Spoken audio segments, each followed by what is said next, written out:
Hi, what's your name? My name is John Soroki.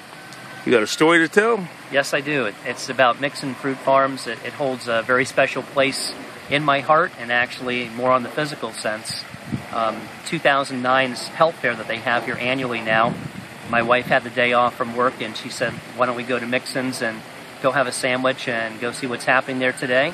So we came to Mixon's, and we discovered that the health fair was going on. And my wife, who's very conscious of my health, because I've had high blood pressure for some years, she said, why don't you sit down and have your blood pressure taken?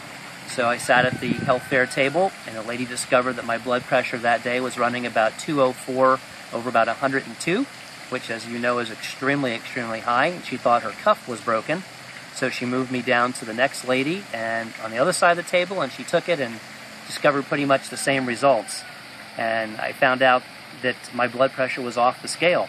So I made an appointment the next day with my doctor, and my doctor sent me to a renal hypertensive doctor because your kidneys actually control your blood pressure.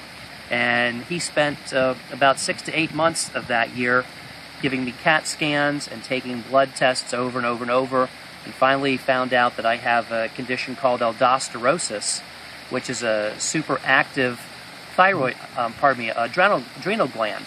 And this condition can be caused by either a small benign cyst that grows on top of the adrenal gland, or by simply having a Maserati for adrenal gland, which is my case.